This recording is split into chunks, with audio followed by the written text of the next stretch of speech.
बिस्मिल्लाहिर्रहमानिर्रहीम। Dear students, आज हम करने लगे हैं एक्सप्लोजन थ्योरी की ही एग्जांपल को। A gun of mass m fired a shell of mass m and energy of explosion is such that it would be sufficient of the project that shell vertically to be a height h so that recoil of gun has a magnitude 2m squared gh over m into m plus capital M का square root है। वो कह रहा है कि a gun of mass m एक gun है जिसका मैस कैपिटल M है। फायर अ शेल एक शेल फायर करती है, उस शेल का जो मैस है वो स्मॉल m है। जो गन हमारे पास है उसका मैस m है, जो उसमें से बुलेट जो शेल है फायर किया जाता है उसका मैस स्मॉल m है। ठीक है, तो and energy of explosion is of the project of the shell vertically to be a height h so that recoil of gun has a magnitude। हमें जो प्रूफ करना है कि उसकी जो मैग्नीट्यूड है वो है 2m square G H over capital M into M plus capital M का स्क्वायर रूट। ये हमें प्रूफ करनी है। ठीक है, हम क्या करते हैं, लेट कर लिया कि v and v dash be the velocity of gun and shell, be the velocity of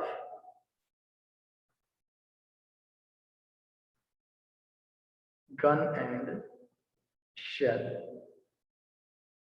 वो कह रहा है गन की वेलोसिटी v है, शेल की वेलोसिटी v डैश है। तो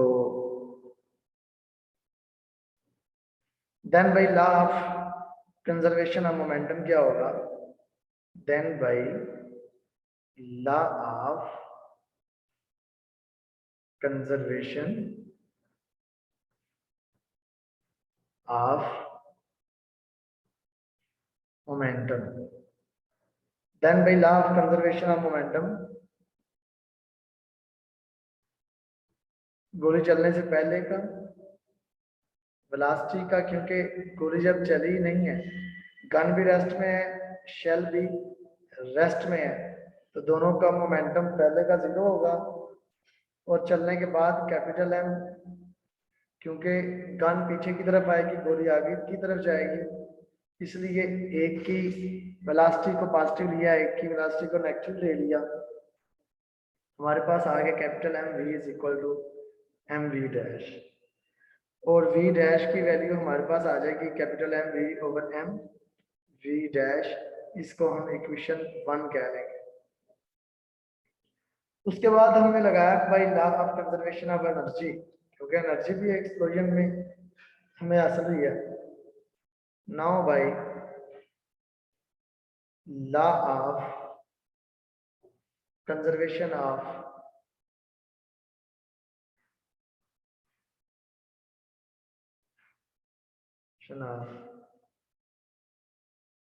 एनर्जी 1/2 कैपिटल M इंटू 0 का square plus by 1/2 M into 0 का square 1/2 capital M v square 1/2 M v dash का square minus a। Left hand side पे 0 आ गया, तो इसके बाद जब इसको हमने 2 के साथ मल्टीप्लाई करवाया तो ये हमारे पास फिर क्या आ जाएगा, माइनस की वजह से वो प्लस हो गई। ई जो होता है एम जी एच होता है, दोनों साइडों को 2 से मल्टीप्लाई करवाने की वजह से M V square plus M we dash square, E की वैल्यू एम जी एच होती है और 2 से मल्टीप्लाई करवाने से 2 एम जी एच आ गई। अब ये है कि ये 2 एम जी माइनस क्या, तो इसे लेफ्ट हैंड साइड में ले आते हैं, capital M V square plus M we dash, तो एम वी डैश की इक्वेशन नंबर 1 से जो वैल्यू हमने निकाली है वो यहाँ पे पुट कर देंगे।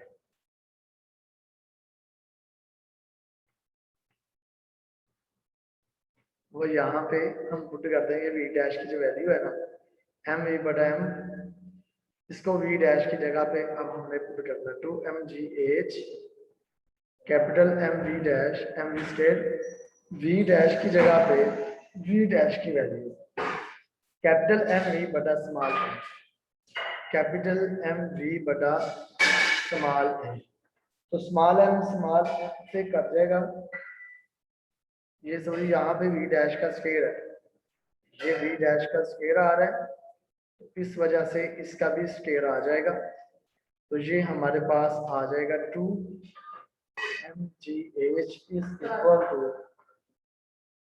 M V square plus M V का होल स्क्वायर बटा स्मॉल एम आ गया, क्योंकि एम का स्क्वायर एम से कट गया, एम एलसीएम ले लिया, M M V square plus M square V square 2 M G H, ये बटे वाला एम लेफ्ट हैंड साइड पे जाके मल्टीप्लाई हो जाएगा 2 एम स्क्वायर जी एच और M M V square plus M square V square, तो एम दोनों के अंदर है और वी स्क्वायर भी दोनों के अंदर है, कॉमन आ जाएगा तो ये चीज बन जाएगी 2 एम स्क्वायर जी और एच आ गया। नेक्स्ट हमने वी स्क्वायर निकालना है, तो यहां से हमारे पास फिर वी स्क्वायर के लिए ये m प्लस कैपिटल M और ये वाला भी जो m है ये लेफ्ट हैंड साइड पे आके डिवाइड हो जाएगा, ये वी स्क्वायर बन गया, तो वी स्क्वायर की सूरत में हमारा ये आंसर आया, जबकि हमने उसकी मैग्नीट्यूड फाइंड करनी है तो इसका स्क्वायर रूट निकाल लेंगे, इसका स्क्वायर रूट निकालना तो दोनों साइडों में स्क्वायर रूट लेने से जो हमें प्रूव करना था वो बन गया। लॉ ऑफ हमने कंजर्वेशन ऑफ मोमेंटम लगाया और उसके बाद हमने एनर्जी कंजर्वेशन का रूल लगाया और 1 को 2 में पुट करके तो हमारा आंसर आ गया, भी हमने लैदा कर लिया, सिंपल सा हमारा क्वेश्चन था। बिस्मिल्लाहिर्रहमानिर्रहीम। नेक्स्ट हमारा जो आर्टिकल है वो है ओब्लीक कोलिजन।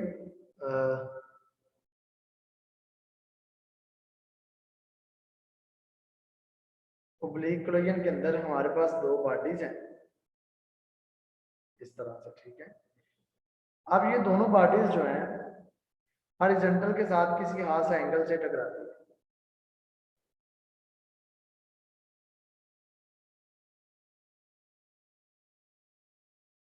ठीक है। ये बिलफर्ज की ये हमारे पास बॉडी थी, बल्कि इस तरह से नहीं, सही डायग्राम बनेगी मैं ऐसे कि हमारे पास एक बॉडी ये है और एक बॉडी ये है, ये आती है जमीन से टकराती है, ये आती है और आके जमीन से खास एंगल पे टकराती है। अब ये जो फर्स्ट बॉडी है इसकी डायरेक्शन ऐसे है, तो ये टकरा के ऐसे चली जाती है, इसके बाद ये बॉडी आती है टकरा के ऐसे आगे चली जाती है खास एंगल पे।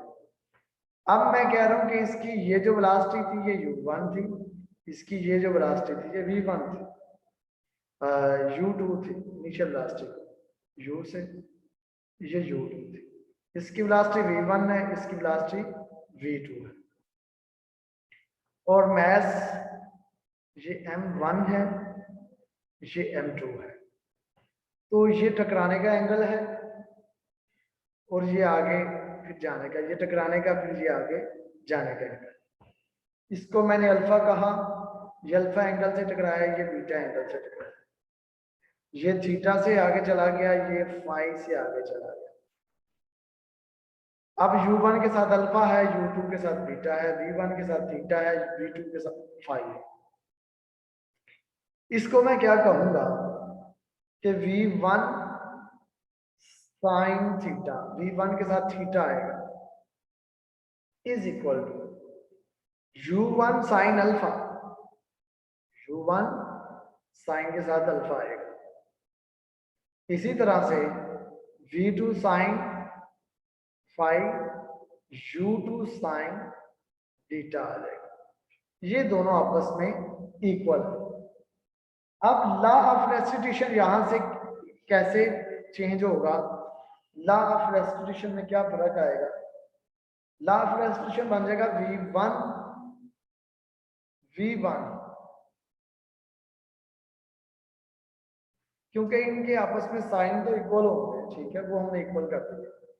अब हम रेस्टिट्यूशन लगाने लगे हैं v1 minus v2, u1 minus u2 is equal to minus e।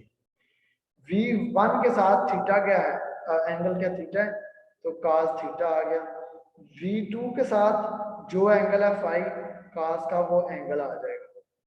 और u1 के साथ अल्फा है तो cos अल्फा आ जाएगा, u2 के साथ बीटा है तो cos बीटा आ जाएगा।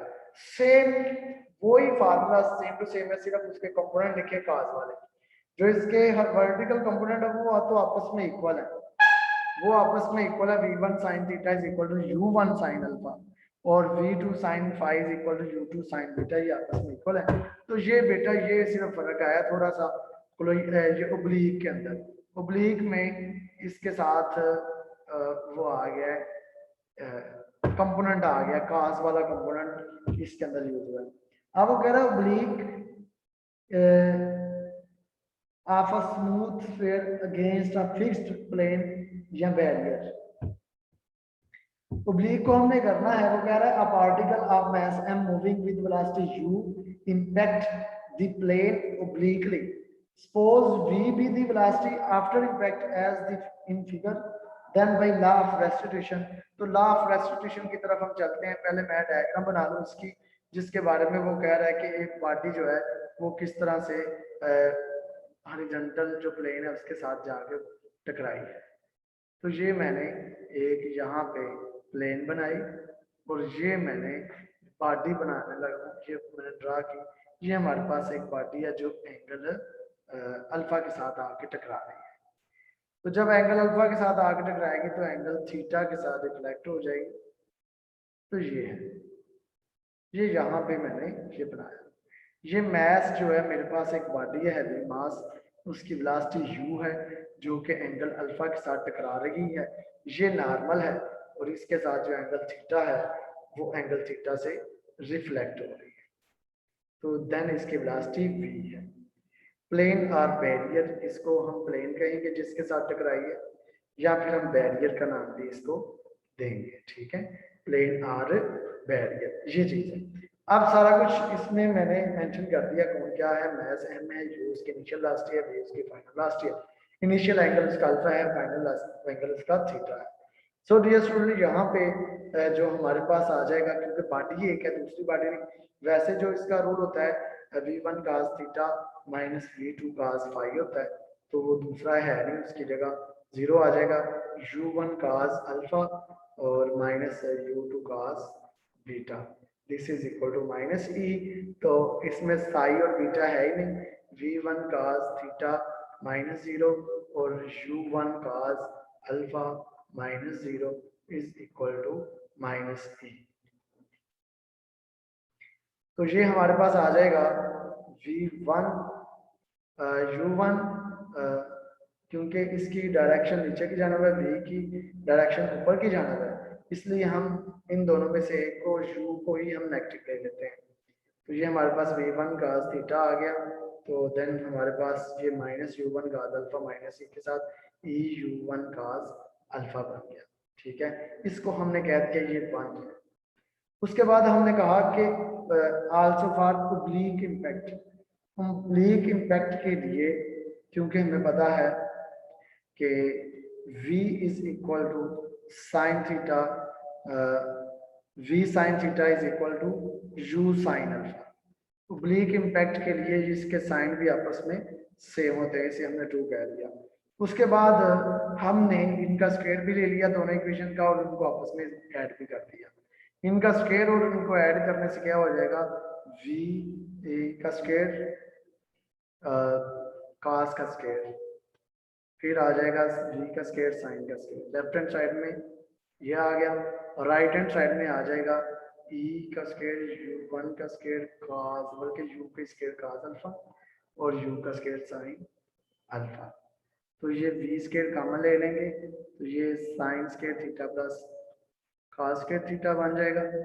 ये हमारे पास आ गया, u स्क्वायर भी कॉमन ले लिया तो हमारे पास आ गया u स्क्वायर कॉमन लेके e square cos square alpha plus sine square alpha. Left hand side पे ये तो 1 हो जाएगा, तो राइट हैंड साइड पे हमारे पास ये आ जाएगा u square into e square cos square alpha plus sine square alpha. ये स्टूडेंट यहाँ पे स्क्वायर रूट ले लिया दोनों साइडों में, तो u into E square cos square alpha plus sine square alpha. ये हमारे पास इसकी वेलोसिटी है, which is the velocity of particle after impact. या आफ्टर इम्पैक्ट में इसकी वेलोसिटी है, क्योंकि v को आफ्टर इम्पैक्ट वाली वेलोसिटी का डिवाइडिंग इक्वेशन 2/1। हमने उन दोनों को स्क्वायर लेके ऐड किया तो हमारे पास वेलोसिटी आई जो फाइनल वेलोसिटी थी, और अब उन दोनों को आपस में डिवाइड कर रहे हैं। तो v sin थीटा बटा v cos theta is equal to u sin alpha बटा e u cos अल्फा। तो ये आ जाएगा v से कट गया, u से कट गया, तो tan theta is equal to 1/e tan alpha. तो ये बन जाएगा हमारे पास। वो कह रहा थी equation gives direction of particle after impact. तो ये पार्टिकल की डायरेक्शन होगी टकराने के बाद, जो कि ये मेंशन हो रहा है, theta is equal to tan inverse into 1/e tan alpha. तो ये हमारे पास इसकी डायरेक्शन भी आ गई और इसकी फाइनल वेलोसिटी भी आ गई। नेक्स्ट डियर स्टूडेंट, इसका हमारे पास एक और है। वो कह रहा है कि अगर हमारे पास वो कह रहा है इफ इम्पैक्ट इज डायरेक्ट, अगर इम्पैक्ट डायरेक्ट हो किसी चीज में, ये जो हमने लिखी हुई है, अगर इम्पैक्ट डायरेक्ट हो तो इम्पैक्ट डायरेक्ट होने की सूरत में थीटा भी 0 होता है और अल्फा भी 0 होता है, क्योंकि वो डायरेक्ट सीधा सीधा होता है ना। तो थीटा और अल्फा 0 होने की वजह से हमारे पास जहाँ थीटा होगा वहाँ 0 आ जाएगा और जहाँ अल्फा होगा वहाँ भी 0 आ जाएगा। तो cos square 0 plus sine square 0, तो cos 0 1 होता है जबकि साइन 0 0 होता है। u into E square into 1 ये बात जाएगा, तो ये आ जाएगा u का सॉरी ये स्क्वायर था तो इसका स्क्वायर रूट कैंसिल हो जाएगा, तो ये u e आ जाएगा। v is equal to u e बन जाएगा कब, जब डायरेक्ट कोलिजन होगी इस सूरत में। उसके बाद एक और चीज है, वो कह रहा है अगर कोलिजन परफेक्टली इलास्टिक हुई, अगर कोलिजन परफेक्टली इलास्टिक हुई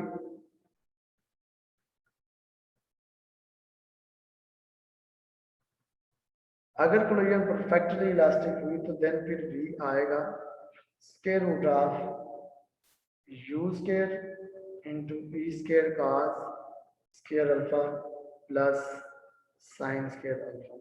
ठीक है, v is equal to u का स्क्वायर रूट खत्म हो गया, e की जगह 1 आ गया, तो cos square alpha plus sine square alpha. cos square alpha plus sine square alpha क्योंकि 1 होता है तो वो भी 1 हो गया, तो 1 का स्क्वायर रूट 1 होता है, तो जब परफेक्टली होती है तो v is equal to u आ जाता है।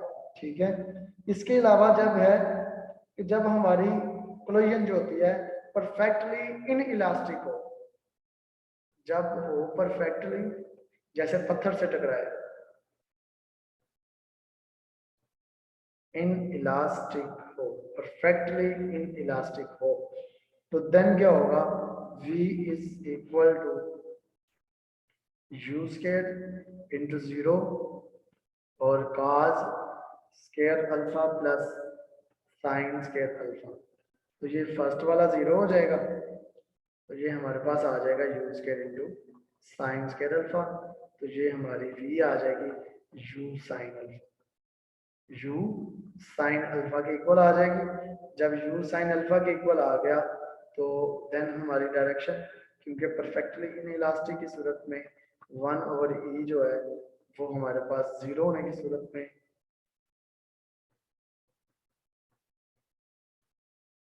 ये इन्फिनिटी हो जाएगा। तो फिर थीटा जो है ये हमारा आ जाएगा 90। देन फिर डायरेक्शन होगी π/2, परफेक्टली इनइलास्टिक की सूरत में बिल्कुल परपेंडिकुलर हो जाएगी। उसके बाद ये है नंबर 4 जो नोट है वो ये है कि काइनेटिक एनर्जी के अंदर जो लॉस आएगा, काइनेटिक एनर्जी के अंदर लॉस जो हमारे पास है, loss in kinetic energy oblique की सूरत में before ke minus after ke। Before क्या 1/2 mu square minus 1/2 mv square. तो v की जगह पे v की वैल्यू पुट कर दी, u square e cos square alpha plus sine square alpha. क्योंकि हमारे पास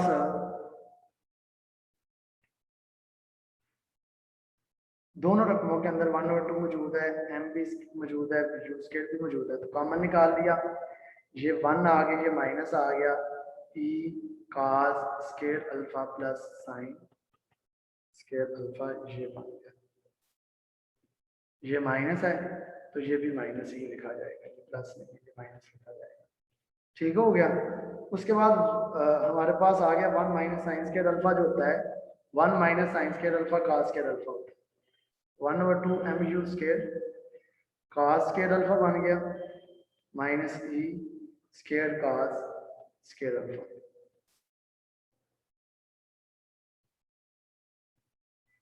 उसके बाद इन दोनों रकमों में से cos स्क्वायर अल्फा भी कॉमन निकाल दिया, तो 1 माइनस e स्क्वायर आ गया। तो ये है loss in kinetic energy. Kinetic energy में लॉस फिर ये होगा। उसके बाद impulse before impulse of below of sphere, impulse of below of sphere क्या बन जाएगी,